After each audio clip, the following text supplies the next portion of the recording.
שלום וטוב שחזרתם אלינו לאולפן לבריאות, התוכנית שבודקת עבורכם כל מה שחדש בתחום הרפואה, והיום תוכנית מיוחדת אשר תוקדש ברובה לנושא שמטריד את כולנו, הפרעות קשב וריכוז. מסתבר שכל אדם עשירי סובל מהפרעת קשב וריכוז, אך לא כולם מודעים לבעיה. מדובר בתכונה תורשתית. אם גילו את ההפרעה אצל הילד, הסיכוי הוא רב שגם אחד ההורים לוקה בה. היום כאמור ננסה לתת לכם כמה שיותר מידע ותשובות בנושא. אבל לפני הכל נאמר שלום למומחית הבית שלנו, הדוקטור אסנת ולפיש. היי. תלווי אותנו לאורך התוכנית כולה. מי מאיתנו לא נתקל בילד המפריע של הכיתה? זה שהמורות היו אומרות עליו שיש לו קוצים בישבן. ובכן, במקרים מסוימים, אותם קוצים יכולים להיות מה שאנחנו מכנים בשם הפרעות קשב וריכוז.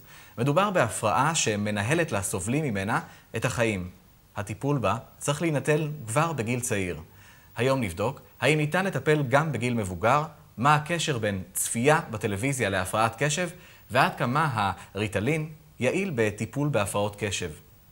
אבל לפני הכל, קואוצ'ינג. את המושג קואוצ'ינג אתם בוודאי כבר מכירים, אבל אנחנו נספר לכם על קואוצ'ינג שמסייע לסובלים מהפרעות קשב לארגן את סדר היום שלהם ולהתמודד עם מטלות שנראות לנו מאוד פשוטות. שלום לראובן סדן. שלום. מאמן אישי למבוגרים עם הפרעות קשב. בוא ספר לנו מה בעצם מייחד אימון אישי לאנשים עם הפרעות קשב, במה הוא שונה מאימון רגיל? הרעיון המרכזי שעומד מאחורי האימון להפרעת קשב וריכוז הוא שזאת לא בעיה של יכולת, אלא בעיה של ביצוע. ושבאמצעות אימון ניתן לשפר את הביצועים, את התוצאות של אנשים מתבגרים ומבוגרים שסובלים מהפרעת קשב וריכוז. האימון הוא סוג של שותפות, של עבודת צוות, מאמן ומודרך, שעובדים ביחד כדי לעזור למודרך להשיג את המטרות שלו בחיי היום-יום. נדרש משהו אחר כשאתה בא, קואוצ'ינג זה בדרך כלל, כמו שאמרת, סוג של אימון. כשאתה בא למטופל עם הפרעות קשב, איך אתה בא אליו? הגישה היא שונה, מה בעצם מייחד את האימון הזה? התהליך הוא תהליך שמבוסס על שאלת שאלות, כאשר הגורמים שמביאים לאפקטיביות של האימון, ואני אתמקד אולי בזה, אולי זה ימחיש את הגישה הזאת, הם א', שאנחנו עובדים על מטרות שהמודרך מביא. ולא מטרות של ההורים, ולא מטרות שלי כמאמן. מטרות יומיומיות למעשה. מטרות. אני מדבר על מטרות. הוא רוצה, מבחינתי דרך אגב, המטרה שלו יכולה להיות חבר של הילדה הכי יפה בכיתה, כן? דרך אגב, אפשר דרך זה ללמוד המון דברים. אבל זאת צריכה להיות מטרה שלו, שהיא חשובה לו, שהוא מאמין בה, שהיא ריאלית כמובן, שהיא מציאותית, שהיא אפשרית. אנחנו עובדים על מטרה שלו. אנחנו יוצרים תהליך שבו המאמן לא שופט אותו, בניגוד אולי לחלק מהגורמים האחרים, שהמאמן יחד איתו מראה לו איפה העוצמות שלו, איפה החוזקות שלו, מחזק אותו על הצלחות, עוזר לו ללמוד מהכישלונות. הכישלון הוא אמצעי ללמידה, הוא לא סיבה להלקאה.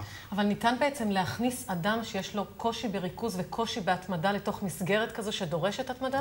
אז זה בדיוק מחזיר אותי למה שאמרתי. אם יש לך מטרה, כן?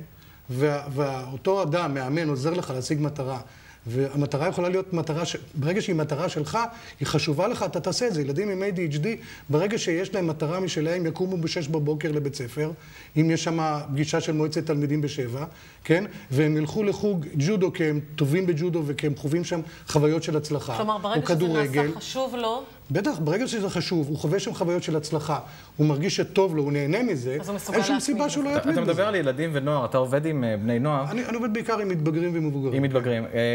מתבגר כזה שמגיע אליך לאימון, הוא לא מגיע באמת, את קצת נגעת בזה עכשיו, הוא לא מגיע עם התנגדויות מאוד גדולות לטיפול בגלל הסביבה, בגלל החוויה. שאלה מצוינת. דבר ראשון, האימון יכול להתבצע רק עם מישהו שמעוניין, כן? אנחנו אי אפשר לכפות כזה דבר.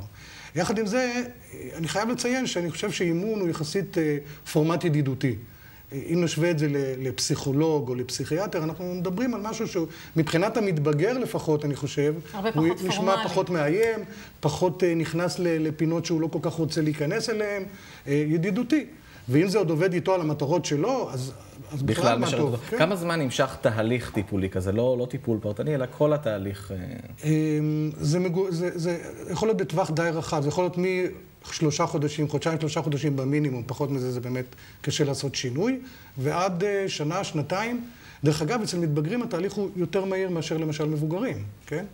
כי הם סוחבים איתם פחות משקעים, פחות כישלונות, הם יותר מהירים לעשות שינוי, לעומת מבוגרים שכבר יש להם מטענים יותר ארוכי שנים. אנחנו מבינים שגם אתה הגעת בעצם לתחום הזה מתוך ניסיון אישי שלך? אני הגעתי לזה מתוך ניסיון, וגם ברקע שלי ניהול של עמותת הורים לילדים עם ADHD, וגם שם בעצם באיזשהו מקום ניסיתי את הזווית הזאת של אימון, בלי לדעת שזה אימון. במשך השנים התוודעתי לשיטה, אבל בהחלט, אני חושב שזה עוזר לי להבין יותר טוב את האנשים שאני מדבר איתם. כן. תודה רבה לך, ואתה מוזמן להישאר איתנו, לראות קואוצ'ינג מסוג קצת שונה.